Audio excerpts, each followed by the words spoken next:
All right, welcome. So when I initially scheduled this class, I titled it as the wines of Southwest France, which would technically kind of be the almost areas that are closer to the Atlantic. And then when I looked at the description that I had written, it also included Provence, Corsica, and Languedoc-Roussillon.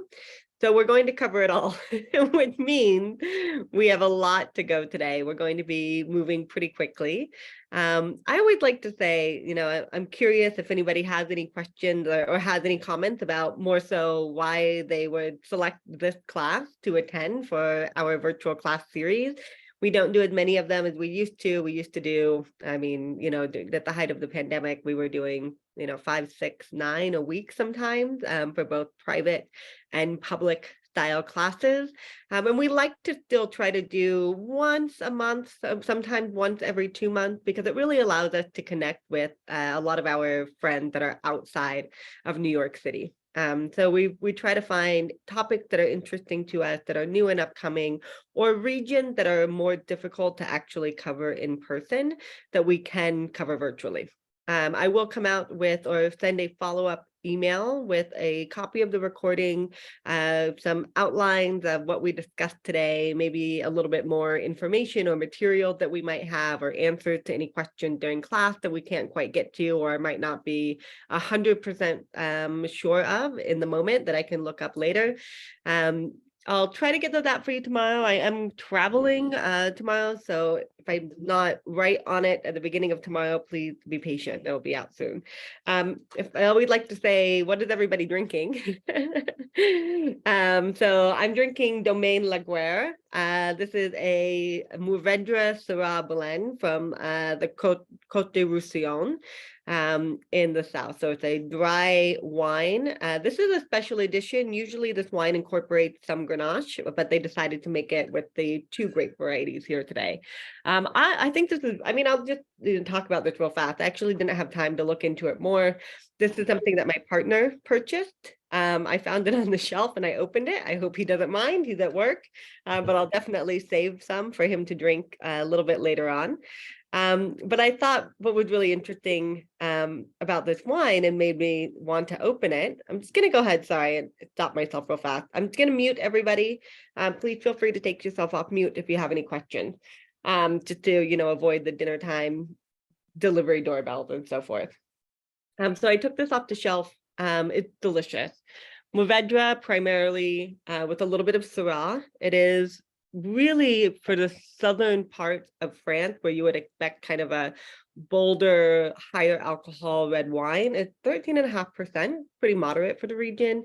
That had really bright acidity, and it's not an overt kind of jammy fruit forward wine.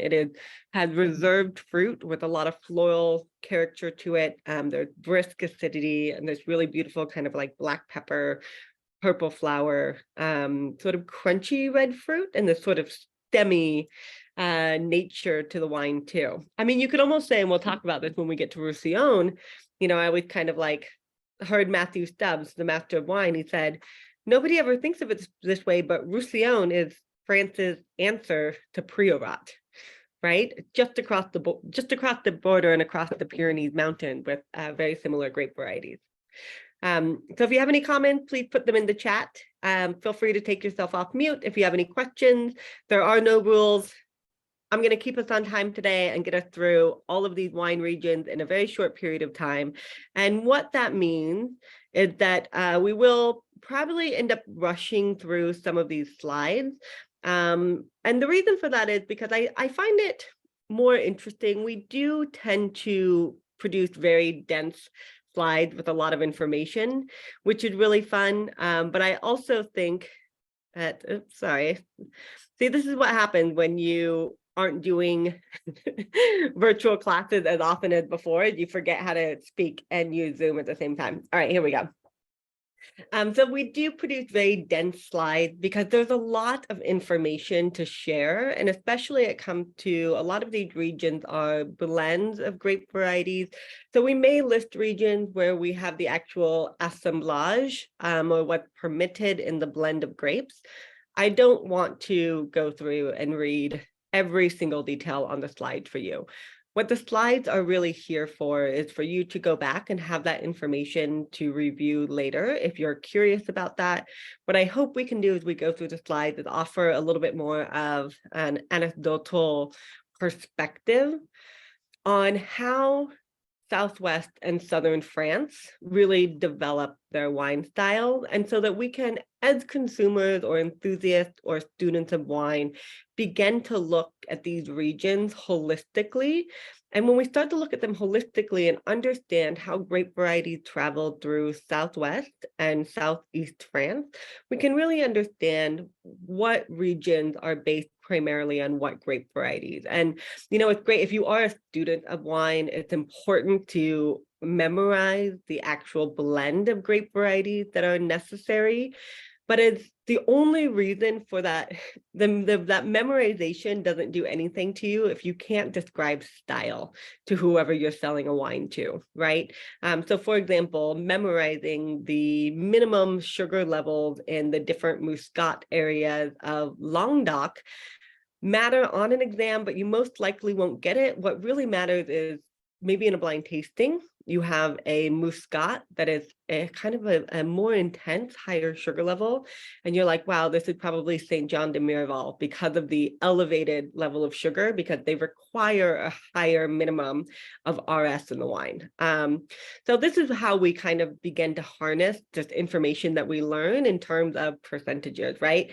But more so, we look holistically at the areas and we begin to describe style, history, how these wines got here, and so forth.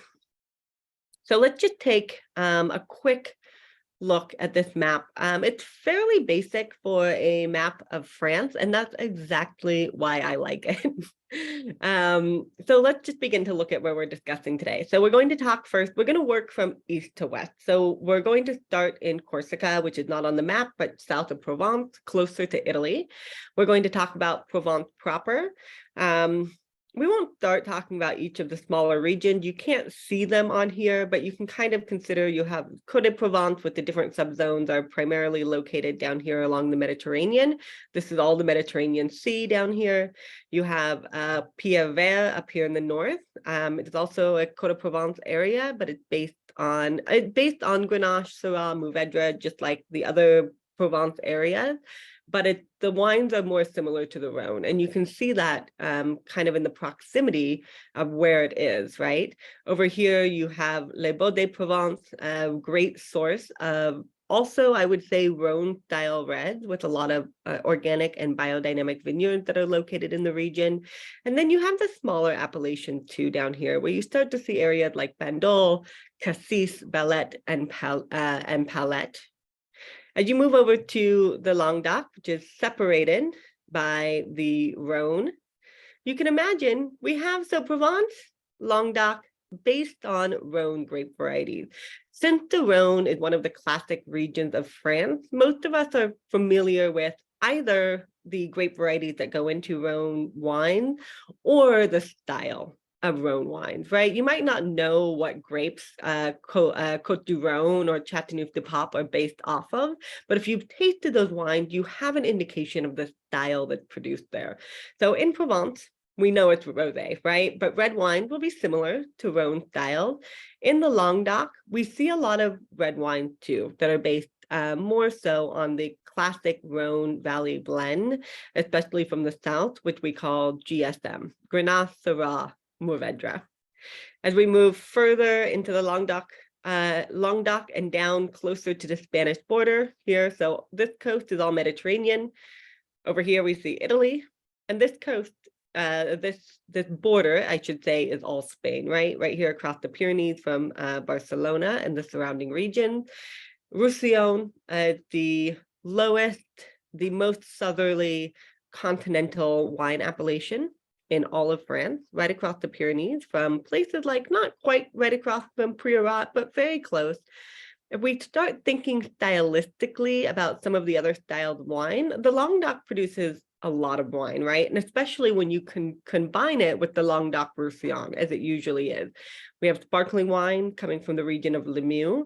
We have a lot of fortified wine coming from white and red grape from Roussillon. We have the fortified whites of the Muscat areas in the Languedoc.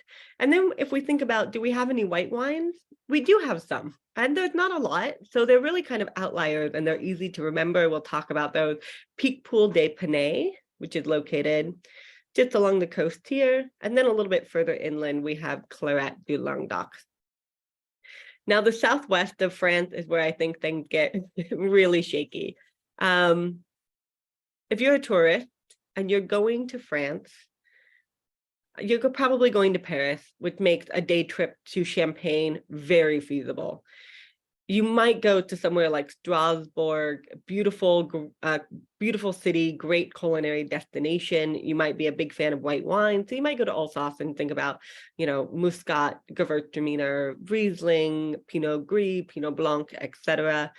Maybe you love wildlife or chateau or UNESCO World Heritage sites. So you're in the Loire Valley viewing the chateau. Maybe you're a wine lover and you're focused on Burgundy. Maybe you're a wine lover and you're focused on Bordeaux. Maybe you want to go for a nice sun-filled vacation and you're on the Mediterranean in Provence or Languedoc-Roussillon. Where does the southwest of France fit in with that?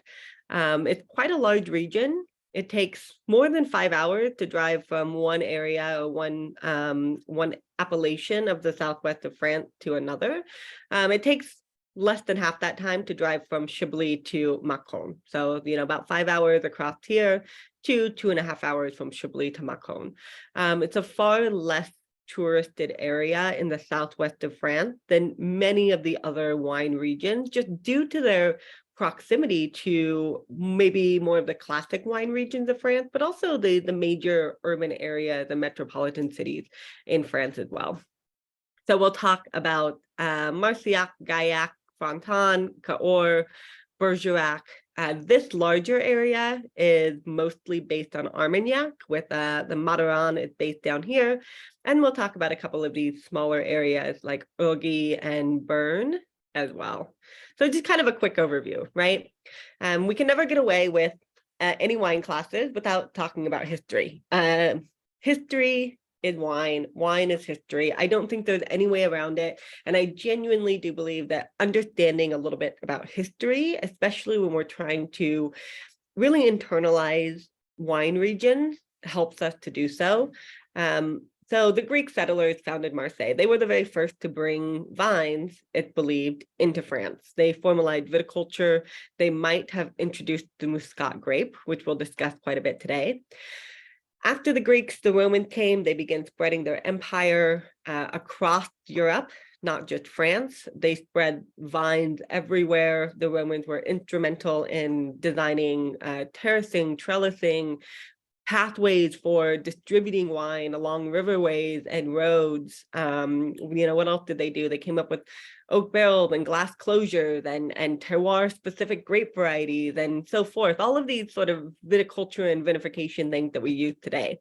As we move into the 6th century AD, there's a lot of political, economical, cultural, and religious strife happening.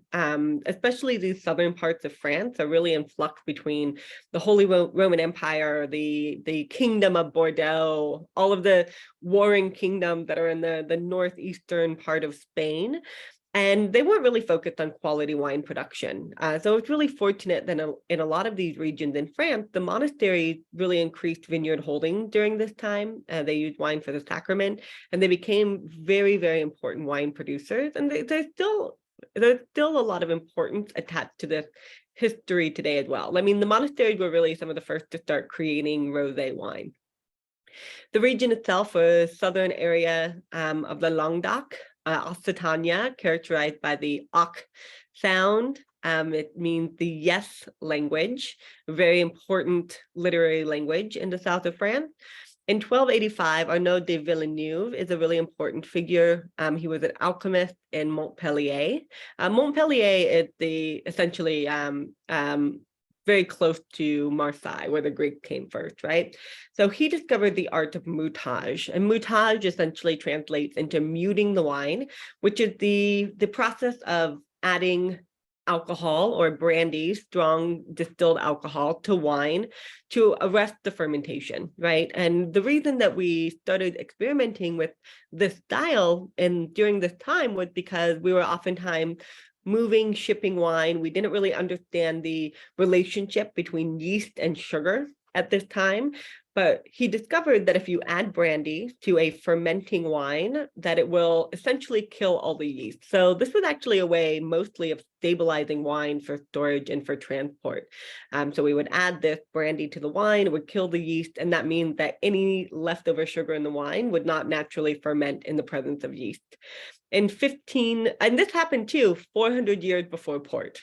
So the very first the first that I understand, the first we know about port wines was when an Englishman went to Lamigo in the Douro Valley, and he found an abbot at a monastery there that was also fortifying the wine. He brought this wine back to England, and it blew up in popularity. It became intensely famous in England, and they began to import a lot of port, as they called it. Kind of blackstrap is what they called it at the time.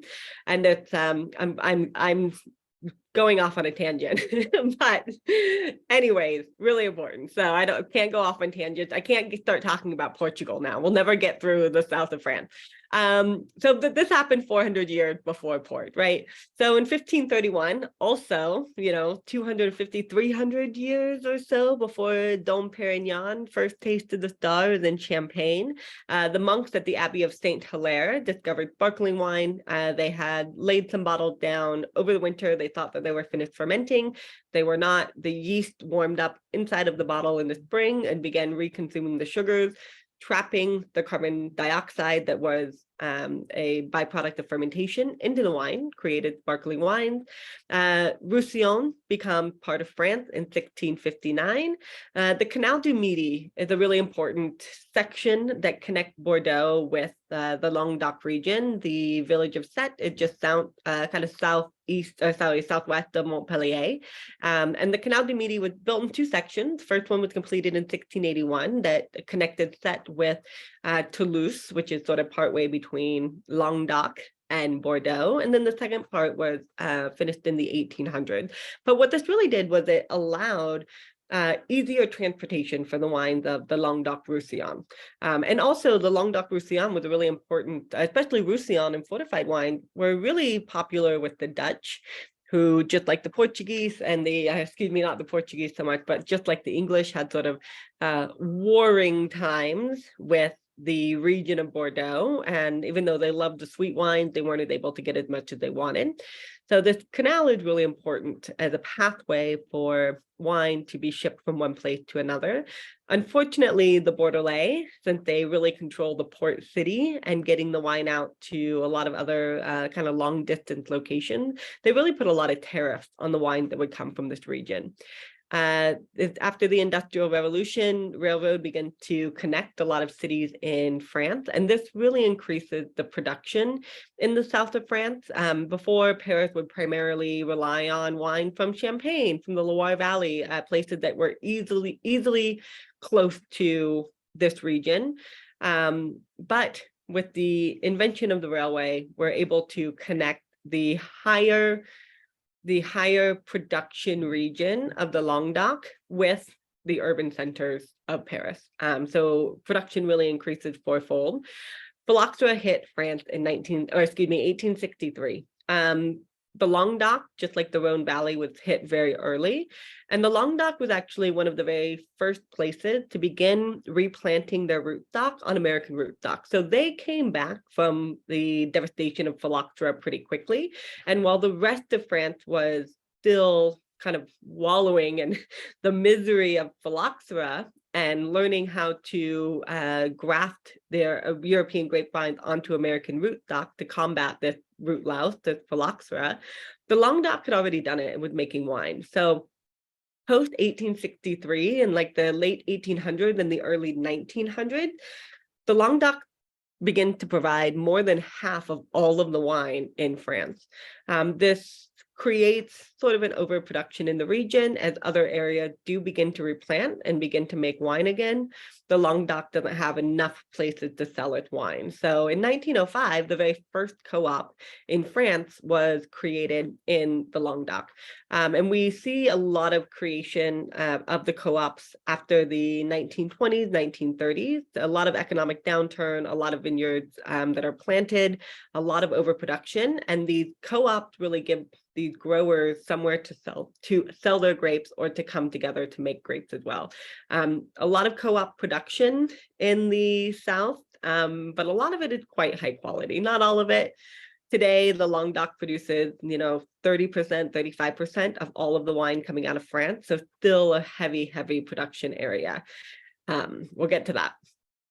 In 1983, introduction of the vin de paille category. And this encourages the planting of international grape varieties because the vin de paille category, or essentially wine of France or a more generic wine of a larger region, is usually more forgiving of the style that you can make, as well as the grape varieties that you can plant. So they have a lot looser restriction based on what you can grow and how you can make your wine. The Vin de Paille DOC allows for inclusion of fruit from both Roussillon and the Languedoc. This is an IGP that covers both areas. And then we really begin to see, which has happened today, is a decrease in domestic consumption of wine. And this is congruent with a lot of what we call the European Union vine poll scheme that is encouraging growers to remove or rip out more inferior high-yielding vines in order to decrease the amount of production. There was just like a wine lake coming out of the Languedoc. There was just too much wine being produced. But most of that wine, and we'll kind of, talk a little bit more about with the Languedoc, most of it was low alcohol, not that ripe, kind of innocuous, but it was for everyday drinking. It was for, during the 1950s, I think the average French adult drank like 5 liters of wine per day. Liters. This is not even a liter, but you couldn't drink 5. I mean, maybe you could, I don't know. Maybe you could drink 5 bottles of wine a day or 5 liters of wine, but this is 13.5%. Those wines that they were drinking were probably, almost like Piquette style, right? Like 8, 9, 10% alcohol, depending. Oftentimes they'd be cut with club soda, water, other things like that. The consumption wasn't really about being drunk, about getting drunk. It was, kind of a cultural norm to have wine with most of your meals, lunch, snacks, dinner, and throughout the day. It was an important source of calories, but also an important source of, if we go back to the Middle Ages, of general sterile hydration, right? Okay, moving on. So a quick review of the French quality system. So the highest tier of quality is known as the AOC or AOP, Appellation d'origine contrôlée, or the Appellation d'origine protégée. These are smaller, protected geographical appellations that cover where you can actually plant your grapes, what variety or varieties, I should actually use that, change this because it shouldn't be varietal. Varietal is what is in the actual bottle. The varietals of your finished wine are Mourvèdre and Syrah. Varieties are what you plant. So it should say variety or varieties here. So it covers what you can actually plant. It covers how high your yield can be. I'm going to use the Languedoc as an example a lot because it makes the most wine out of all of the regions we're discussing. But when we talk about that EU vine pool scheme, in the 1950s, yields were around 200 hectoliters per hectare. So for every hectare of grapes, which is 2.5 acres, you would get 200 hectoliters. That's a lot. Today in the Languedoc, the average yield is around 40 hectoliters per hectare. If you are in Grand Cru Burgundy, your maximum yield is 35 hectoliters per hectare. So the yields are really quite small now compared to what they used to be. It covers how ripe your grapes have to be, ensuring a minimum level of ripeness, ensures a minimum level of alcohol, and protects against too high of acidity or underripe flavors in your wine. And it also covers things like vineyard management and winemaking techniques once your grapes get into the winery. The highest level, right? So what are some examples of an AOP or AOC? Those are the same, almost, they're not the same term. They're obviously two different terms, but they're interchangeable and they mean the same thing. They all cover this series of things that you have to, rules that you have to follow. The VinDePi, or what we call the IGP, Indication Géographique Protégée, is the larger region. So an appellation might be something like Sancerre, where the larger VinDePi or IGP would be something like the Loire Valley. And then you can also have just Vin de France. Vin de France means that the grape can come from anywhere in France. These could be blends of different regions. They could come from an area in France that grows grape, but it's outside of the traditional boundaries of the established appellations. Let's say you wanted to grow grapes in Normandy, right? Well, you should probably be making cider and butter, but if you wanted to grow grapes in Normandy, and I'm sure somebody does, you would have to essentially label that as a vin de France, right? So you can put a grape variety or a vintage, but you can't put anything more specific in terms of where the grapes come from, but France. All right, moving on. Gonna go quickly. So first we'll talk about Corsica, starting in the Mediterranean. Corsica it was never really Italy to give away because Corsica had really been kind of governing themselves, but essentially it was governed by the Kingdom of Genoa, coming from Tuscany for several centuries. During the Treaty of Versailles, they succeeded Corsica to France, and it's been part of France ever since. I always like to say overall, the wines of the wines of Corsica are Italian grape varieties with French style. That's how I almost always think of these wines. It's 170 kilometers southeast of France in the Mediterranean, 90 kilometers west of Tuscany, and only 11 kilometers north of the Italian island of Sardinia. It is an intensely mountainous island in the Mediterranean. It's very warm and dry, especially compared to mainland France. We have a lot of different soil types. Schist up here in Cahors, more limestone and patrimonio, and granite is really the main soil of the island. It covered most of the western area, but especially here in Ajaccio, the Ajaccio AOC. And then we see a lot more kind of alluvial, sort of water-based soil and sand on the eastern part of the island. So what kind of wine are we going to find coming from Corsica? For a long time, it was kind of a contributor to the surplus of wine in Europe, and especially in France. Most of those lower quality vineyards have been uprooted. Carignan and Alicante Bouschet have been torn out in favor of these higher quality grape varieties like Mieluccio, which is a variant of Sangiovese, Sciacarello, which is Mamola, which is another Tuscan grape variety that's typically used in places like Chianti, and Vermentino. You find Vermentino on the coast of Tuscany, areas like Bulgari and Maremma, and also in other areas in the south of France, Languedoc-Roussillon and Provence, all of those areas. There's a single IGP on the island called Ile de Beauté, or Island of Beauty. It's the majority of the production that you do see coming from Corsica. It's kind of difficult, why do we have these smaller appellations? Smaller appellations are meant to convey a singularity of the wine, meaning there's a reason to elevate a specific piece of land as crafting a more unique or higher quality wine, right? Because of the fact that it can grow higher quality grapes. But not everybody is going to understand what the different AOPs mean on the island of Corsica. But if you see the generic Vin de Corse AOP, which covers the entire island, or the kind of generic IGP, Ile de Beauté, which covered the entire island, you understand that it's a wine from Corsica. There's also a much larger generic IDP called IGP Mediterranea, which you can actually blend grapes from Corsica, Provence, and the Rhone valleys for the Mediterranean wine. So the Vin de Corse, the generic AOP appellation for the island. There are a number of subzones that you can add to your Vin de Corse wine. I don't see them very often. There's very few producers. I mean, there's like, I heard Ryan say he's like this, you know, like 4 here and 12 producers here and 3 producers here. Sometimes using these smaller subzone designations don't bring anything to the producer if the consumer doesn't understand how they could be different, right? Or how they might be more specific. What you could also, maybe you don't know the differences, and honestly, I don't, between these subzones. I don't think there's a lot of information on that because there's so little made.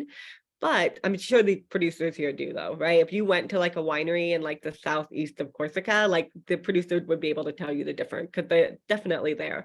But it could tell you that these grape varieties come from a smaller designated piece of land than the generic Vin de Corse, which usually means we probably have a higher quality product. You can produce red and rosé wines primarily from Nealuccio Sciacarello, blended with the traditional Rhone varieties like Grenache, and also a local indigenous variety called Barbarossa. Whites are typically blends of Vermentino and Uni Blanc. What is Uni Blanc in Italy? Trebbiano is one of the main grapes of southern France, southwest France, as well as Armagnac production. On the western side of the island, Ajaccio, red and rosés based on Mamolo or Sciacarello, blended with Nealuccio, Barbarossa. We see Grenache and so Carignan. These are the Rhone grape varieties, southern France grape varieties, along with other indigenous grape from the island. And then the whites are also blends of Uni Blanc and Vermentino. Primarily granite soil in Ajaccio. Also, what's the other thing? How does everybody know the island of Corsica? The Chevrolet Corsica, of course, but also Napoleon, right? He was born in Ajaccio. He was born on the island of Corsica. Patrimonio in the north, if you remember, just south of Cap Corse, unique because it has limestone soil. And it's interesting to remember. So Patrimonio is pretty much Sangiovese. If you like Chianti, if you like Brunello, if you like, Chianti Classico or the region, you're probably going to like Vino Nobile di Montepulciano. You're probably going to like Patrimonio. The wines will be a little bit riper than Italy. They'll have a little bit more of a French finesse to them, but you're going to like these wines. So minimum 90% Nealuccio for the reds and 75% for the white, or excuse me, for the rosé. And then the whites are unique too because they are a minimum of 100% Vermentino. And on the very top corner here, the Cap Corse, these are fortified wines made from the Muscat grape. All right, moving on to Provence. I told you we've got to go fast. A lot going on in Provence. Most of it is rosé. Most of it is very good rosé. Some of it not as high quality. So how do we learn to tell the difference? In France, again, the more information you put on a label, usually the higher quality the wine will be. Now, there are always exceptions to the rules because there are producers who will declassify or who will use the overall larger designation, maybe for younger vines that come from a smaller area. But overall, we do see a pretty high quality, a lot of hilltop villages, terraced vineyards, very rocky meadows, lush fields. We see the garrigue here, which is really important. The garrigue is the vegetation that covers the landscape in the south of France, in places like southern Rhone, and places like in Provence and the Languedoc especially.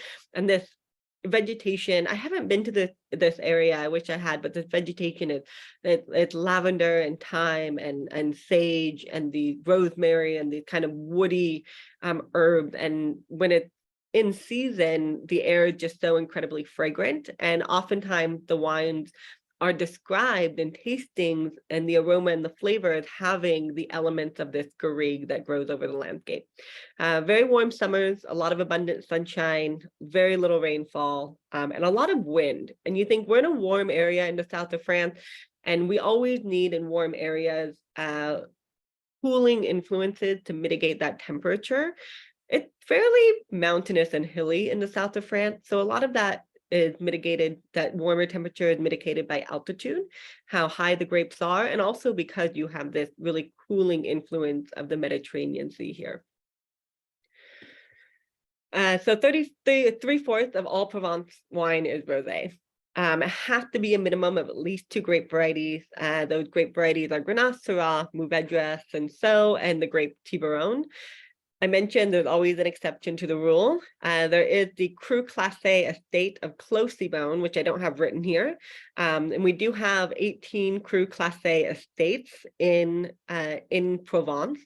The only appellation outside of Bordeaux to have a ranking of actual chateaus rather than the vineyard themselves, right? So just like the first, second, third, fourth, fifth growth of Bordeaux, we do have 18 classified estates in Provence.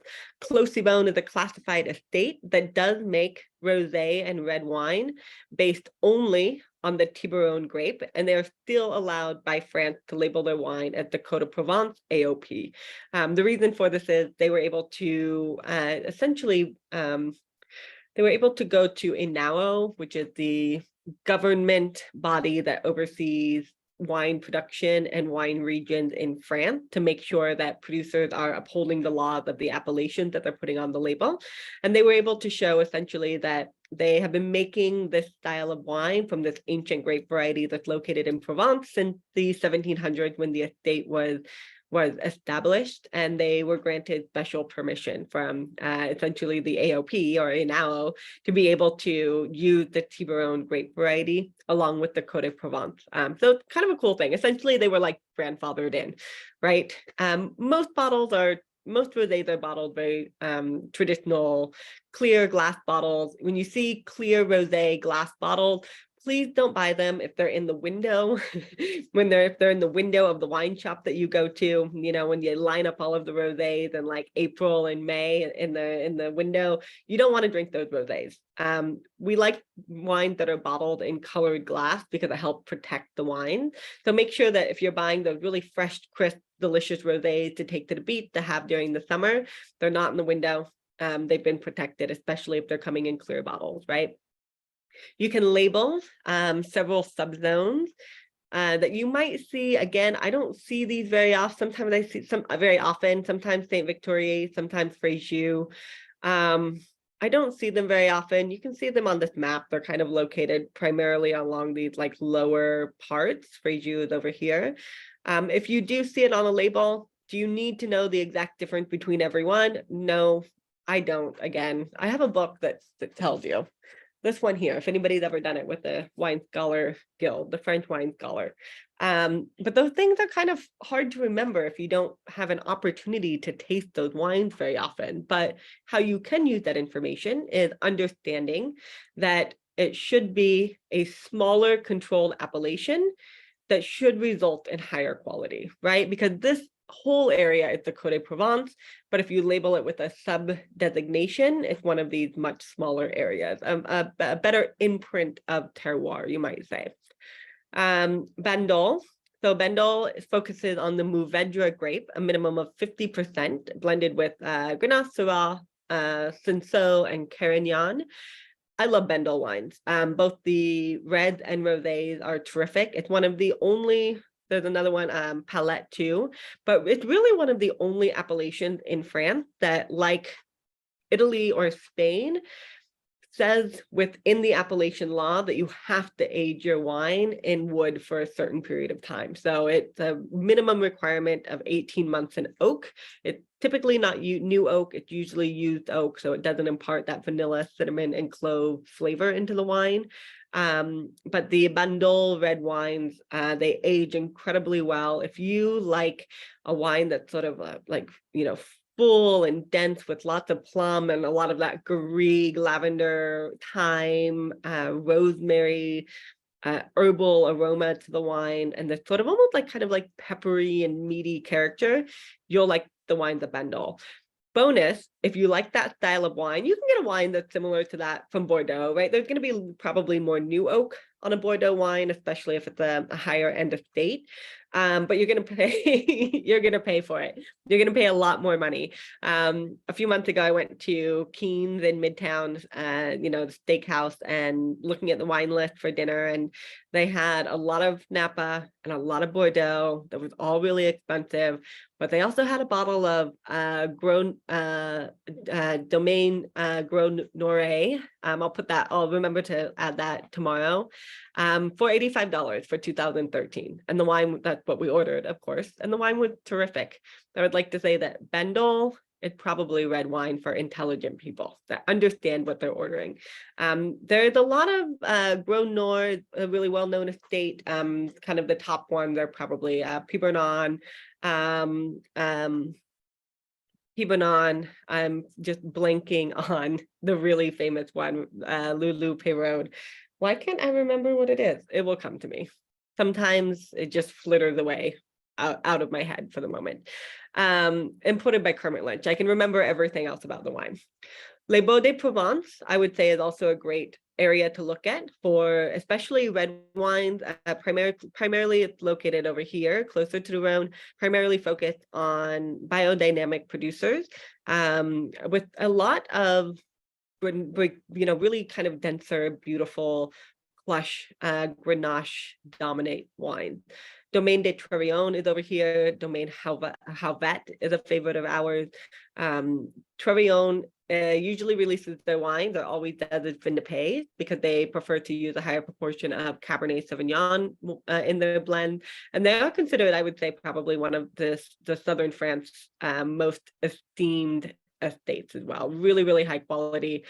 Usually these bottles, you'll see them on a wine list for, depending on the vintage, I would say, maybe like $200 to $400.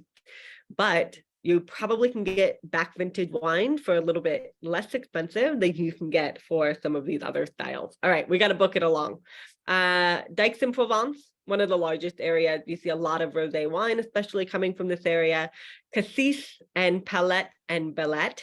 These are all smaller appellations. Belette based on the Vermentino grape. Cassis, a really great enclave for white wine based on Claret. And Palette makes all three colors, a lot of them. The top estate is Chateau Simone. Again, really great quality, especially for aged styles of wine, for both the white, the rosé, and the red. If you see Chateau Simone in a wine shop or on a restaurant list, I highly recommend it. The Coteau Valois in Provence, a little bit more continental. The most notable producer is Domaine des Triennes. Come rosé season in New York City, anyone who knows anything about wine is drinking Domaine des Triennes. Why? Because it was started by Jacques Cess from Domaine du Jacques and Aubert de Villaine from Domaine de la Romanie Conti. This is and a childhood friend of theirs. And so this is kind of their Provence outpost for rosé. I mean, how fun, here are two of the producers who make some of the most expensive Burgundies in the world, some of the most sought after collectible wine, but then they also come to Provence and they make this really terrific rosé. All right, so we're in the Languedoc. We're moving along pretty well. Mediterranean climate, a ton of different winds here. We mentioned before the Sirocco, the Mistral, the Tramontane, and others. More acres planted to vine than any other region in the world.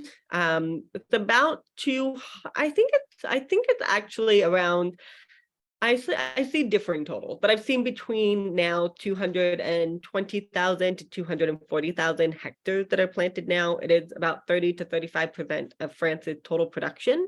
A lot of co-op production in the area, primarily based on red, but really increasing in white and rosé wine. But what's really unique about this area is that you see sparkling, fortified white, fortified red, traditional method sparkling, pet nat or method ancestral sparkling, and just a ton of styles based on both Rhone and Bordeaux grape varieties. So why would we see that, right? Well, on this area, so this is Roussillon down here, and this is the Languedoc. It's usually considered as sort of one larger overarching area. You can blend for the larger IGP, Pays d'Oc.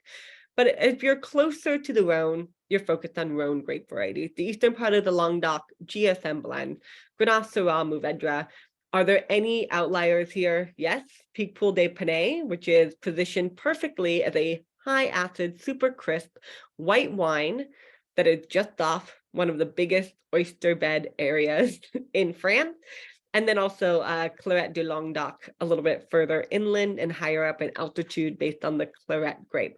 I would say that Picpoul de Panay, it's almost like the Muscadet of the South, both in its style, really like crisp, high acid, fresh, it price range, inexpensive, and what it goes with, seafood. Yeah, we'll leave it at that. If we move over here, Malpierre and Cabardès are based on Bordeaux grape varieties. So we're beginning to see less Mediterranean, and we're, this direction, we're seeing the Atlantic. So we see more of that influence from the Southwest wines. Lemieux, we see Malzac, which is one of the white grapes we see commonly in the Southwest of France, as we move again, sort of northwest in this direction. And then we have Roussillon down here, based on a lot of GSM style blend, Grenache, Syrah, Mourvedre again, as well as the fortified, which we'll talk about. Lemieux is where we see that production of the very first sparkling wine, 1531, I think it said, 1531, the monks of Saint Hilaire. So we have an overarching Languedoc AOP established in 2007. You can append a number of different village or village appellations, which you can see on the map here, to the Languedoc AOP. So say like Languedoc-Sommières AOP, for example, the overarching Languedoc AOP, but all of the grapes come from the vineyard of the village or the region or area associated with Sommières or any of these following. Essentially what this means, again, they do think that the style of wine that's made from the grape grown here is unique enough to attach it to its own appellation. Over time, many of these appellations have petitioned and applied to be upgraded to their own AOP status.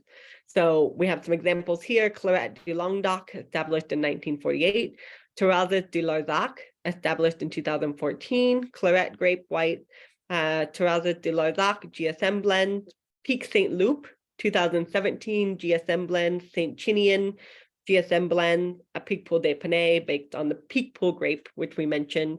And sometimes they'll begin to separate even these AOPs that have been lifted out of sort of obscurity, right, into separate sub-appellations. So for example, Saint Chinian had two sub-appellations, Berlou and Roque Brune. These are both specific for red wines only. And then we also have Fougères based on Syrah with schist soils.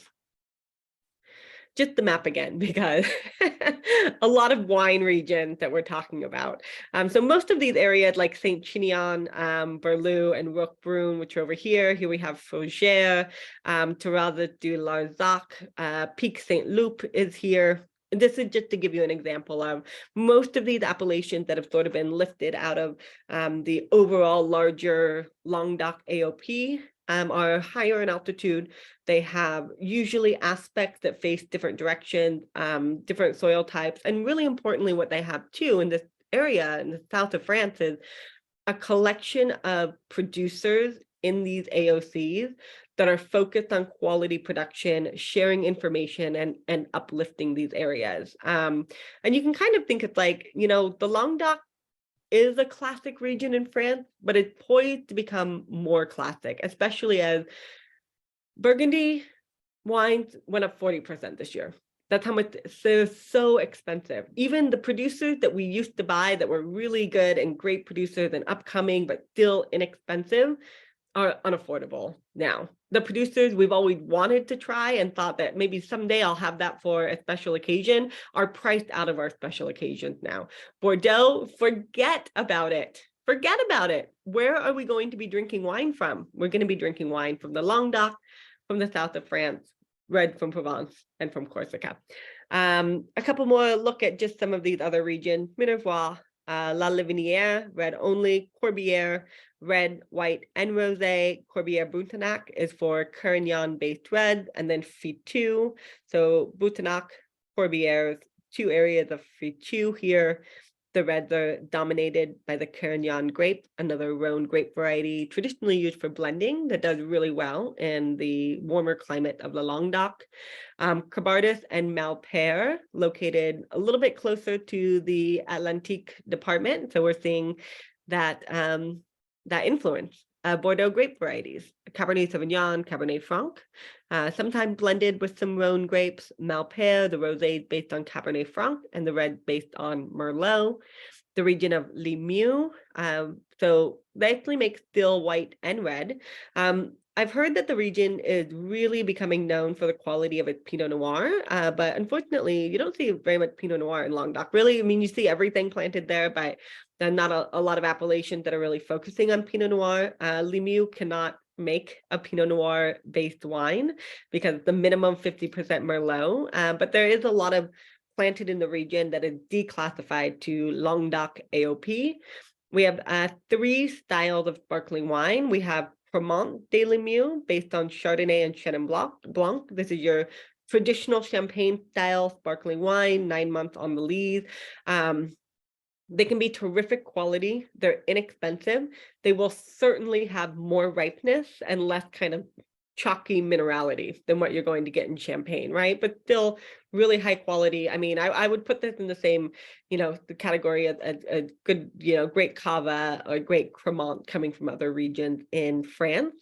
And then under Limoux, you see the Method Ancestral, which is 100% Malzac, or the Blanquette de Limoux, which is 90% Malzac with Chardonnay and Chenin Blanc. Blanquette is also a traditional method like Champagne. The Method Ancestral is your the more of your like pet nat single fermentation style.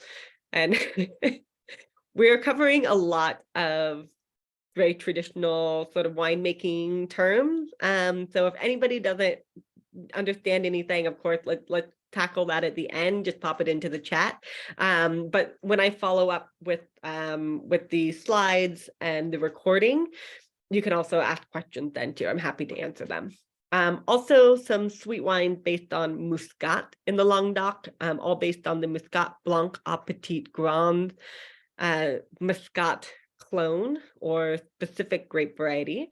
The minimum residual sugar in the actual wine is 110 grams per liter. So they're not as sweet as Sauterne or Tokai, but they have a sweetness to them. They have a beautiful grape focused flavor. They are focused. They're not affected with botrytis or noble rot. They are not made from dried grapes. The focus is on the freshness of the Muscat grape. They have orange blossom and grape and white flower and fresh citrus fruit aromas to them.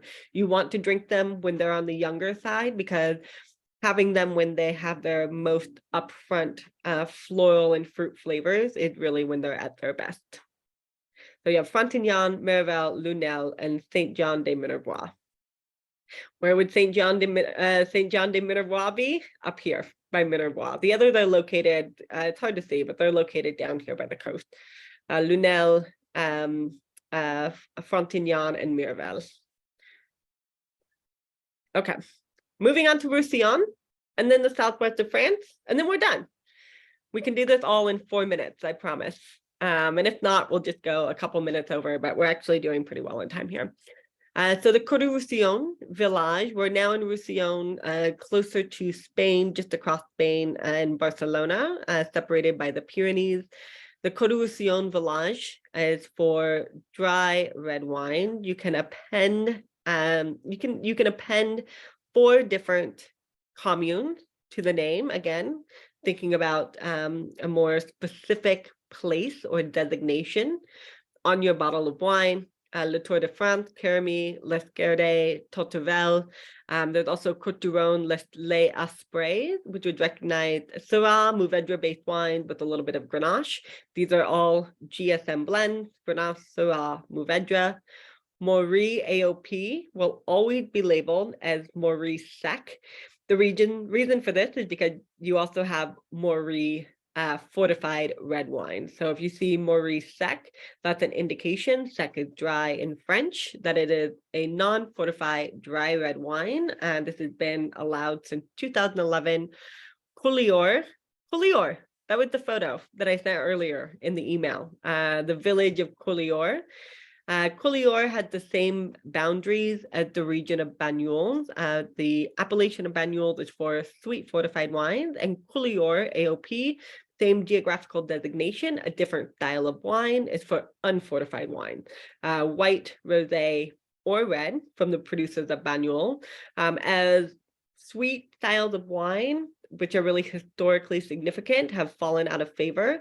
In a lot of these regions, the production of the drier styles of wine have really increased. Along with Côte du Roussillon Village, you also have Côte du Roussillon, AOP, dry red, white, and rosé wine, which is what I'm drinking here. So let's talk about so that was the Roussillon dry. Well, what about the Roussillon sweet wines? This region, Roussillon, makes 90% of France's fortified wines. A lot are made here. They're kind of classified into two different styles in Roussillon. Grenache and Rosé essentially are your styles that are made without oxygen.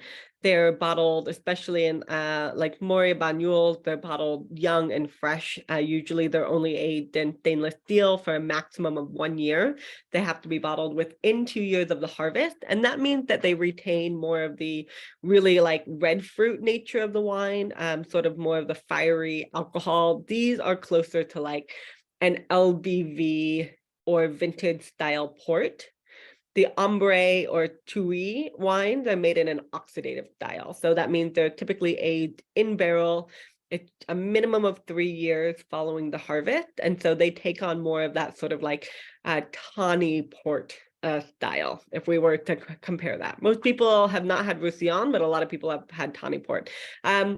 Because Roussillon and port make similar style, different grape varieties, similar methods of production, arresting the fermentation while the wine is still sweet, leaving that sugar and raising the alcohol. But because port is more famous and Roussillon is not, which one do you think is more expensive? It's port. Roussillon is not inexpensive because it's a process. You think of how long it's made. So it's a minimum of 3 years, but usually producers age their wine for far longer. You might see hors d'âge, which is a minimum of 5 years aging, but many of those are aged for up to 20 years. There's a producer named Domaine des Rancy, and they will, I mean, they release wine still from like the 40s, 50s, 60s, and you can find these styles of wine at the same price. They're not going to be cheap. So at the same price as like a vintage port. So like a 2017 vintage port right now is probably like average price to buy retail, let's say $70. You know, there's some that are a little bit cheaper, and then there's some that are a lot more expensive based on the quality or the popularity of the estate, right? But you'll probably get this Roussillon 1977 for the same price. So if you do find these styles of wine that have this beautiful, like, you know, toffee and dried orange peel and candied nut character to them as they age, they're really delicious. They're great with cheese. They're great after a meal. You have Rivesaltes, which is high rivers, usually based on Grenache or Muscat of Alexandria and Muscat Petit au Grand, usually a blend. Muscat de Rivesaltes is always based on one or two or a blend of the two Muscat grapes. Maury AOP is based on Grenache. Maury is usually a kind of fresher, more fiery, more LBV or vintage port style. I think of Rivesaltes as usually more of the oxidative style. Now, that's not going to be completely true, but usually what I see in the marketplace is how they distinguish themselves. And then Banyuls and Banyuls Grand Cru. Both Banyuls and Banyuls Grand Cru are sweet fortified wines. Same area, Foulior, dry wines. Sweet wines called Banyuls. Banyuls Grand Cru are aged an additional period of time and are a minimum of 75% of Grenache. Okay, moving into the Southwest. I hope everybody's doing okay here. I see one question here in the chat. Okay, great. There's a couple of comments. Perfect. So a few minutes to go through. Let's do 3 minutes and get through Southwest France. And then if we have any questions, we can follow up at the end or tomorrow, whatever you like. So Southwest France, as I mentioned before, it's just more remote, much less touristed than a lot of other areas. They have a lot of indigenous grape varieties that are hard to pronounce, are unknown. I mean, Ondank, Mauzac, First Cervidou, Bracol. Anybody heard of Malbec? That's one of them. Most of us have heard of Malbec. So tucked away behind the Massif Central, and then the Pyrenees here at the south, there's a combination of climatic influences here, oceanic, Mediterranean, continental coming from the inland France, but there's still a lot of sunshine in this area too. Gaillac is one of the largest areas that we see. A lot of different wine styles are made in Gaillac. It's really an exciting area. We actually have a Gaillac wine by the glass list at Union Square right now. Probably won't have it for too long, but it is a grape variety called Bracol, which is also known as fir or First Cervidou. And it's really interesting. The fir or the Bracol wine, they have high acidity, they have a lot of tannin, but they're also very herbal with this kind of beautiful, dusty, like red cherry fruit. These are a lot of grape varieties that don't taste like a lot of other things. Duras can be kind of like peppery and spicy. I guess you could compare it almost to like a Syrah style. You do see Gamay in the region. They make a lot of Gamay and almost a more Nouveau style, like you see in Beaujolais. White grape can be based on Mauzac, Muscadel, very floral, aromatic, similar to like the Muscat grape, or Lindelel, meaning far from sight, really large berries. So the bottom is very far from sight from the top. You see dry whites that come from 11 communes based on these grape varieties. You do have sweet wines. They'll be labeled as Gaillac Doux. And you do also have traditional method Champagne style or traditional method wine known as Method Gaillacois, based on primarily the white grape varieties also. So Gaillac's right over here. Probably one of the largest production areas aside from Cahors. Just west of Gaillac, you have Fronton. Fronton is based on the Negrette grape, means little black grape, initially coming from Spain, although I never have seen this grape variety anywhere else. It's based on 50% of Negrette. I think it had this kind of like dusty, stony, like tannic nature to it. But it also has this really pretty sort of red fruit. I haven't had a lot of experience with Negrette. I mean, the last one I remember having was probably like 6 years ago, maybe a little bit more. So you don't see it so often, but if you were to travel to this area, if you're a fan of someone who likes to rent a car and drive around to places, small towns, villages, you're really going to like this space, right? Cahors, the Malbec grape. It's almost synonymous with Malbec. Minimum 70% of Malbec. The Malbec from this region tends to be more robust and rustic. If you want Malbec with more of an old world feel to it, you should drink Malbec from Cahors. Cahors is really interesting too, because in the 1990s, they begin to classify their terroir, which is much earlier than a lot of, especially for a region that is so little known in France, a lot earlier than a lot of these other areas, right? So the reason is because you can kind of see on this map, it's sort of small, but the Lot River sort of cuts right through Cahors, and you have these sort of terraces that start to go up from the river that produce different quality levels of wine based on the soil and the altitude. So they have these terraces. The first terrace closest to the river, a lot of alluvial soil. The second terrace, you see a little bit more gravel. The third one, I think you begin to see more clay and pebbles. And then you have the fourth terrace, which is essentially the plateau, which tends to be the best for the production of Malbec. So you might see a mention of these different terraces on the labels in terms of the kind of like fantasy names that the producers are using for their wines. But they are a little bit more rustic. You can see 100% Malbec. It does not have to be blended with Tannat or Merlot, but it can be. One other interesting thing to mention is that there's a huge frost in Spain, Spain. I forgot where we are. A huge frost in France in 1956. And this really, in other regions, I mean, it happened everywhere. It was in the Loire, it was in the Rhone Valley, it was in especially Loire, the Rhone, Bordeaux, and the southwest of France, and the Languedoc were hit really, really hard. I mean, it just wiped out vineyards. Chablis, they skied down the Grand Cru slopes of Chablis in 1956. And this was one of the regions that really had a difficult time replanting from that, because they didn't have, in the 1950s, even then, they really didn't have the acclaim to gain the money for their wine to start replanting. So something else to mention. Marcillac, up here in the northeast, kind of more in the foothills of the Massif Central, based primarily on that Bracol or First Cervidou grape. 90% is a minimum requirement in what you have in the vineyard that are planted, and then 80% minimum in the assemblage or cepage of the wine. What's really interesting about Marcillac, though, it has all of these super steep slopes, a lot of different aspects.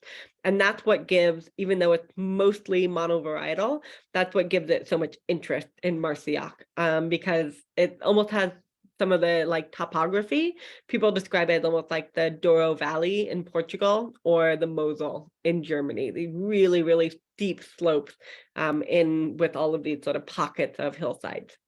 All right, Bergerac up here, just kind of east of Bordeaux. It's just an extension of Bordeaux. If you want cheaper Bordeaux wine, you need to go to the southwest. You need to go to Bergerac, right? It's kind of known as the central zone. Bergerac produces all three colors of wine from all of the Bordeaux grape varieties. What did that mean? Cabernet Sauvignon, Merlot, Cabernet Franc, primarily for reds and rosés, and Sauvignon Blanc, Semillon, Muscadel for whites. The Côte de Bergerac, an extension of Bergerac, higher minimum alcohol, riper grapes. Pecharmont is the longest lived red blend. So if you really are looking for something higher quality outside of Bordeaux, look for Pecharmont. There are a number of sweet wine appellations. Sauternes, too expensive. There's actually some pretty good value Sauternes. But Sauternes, Sirone, Barsac, right? More expensive. What we can find a little bit further inland, slightly east of those appellations, are 5 sweet wine appellations. Monbazillac is considered to be the best. This is made from botrytized grape, just like Sauternes, Barsac, and Sirone. The main difference is that you have a higher proportion of Muscadel. Sandier soils, more floral, and usually not quite as dense as something like Sauternes.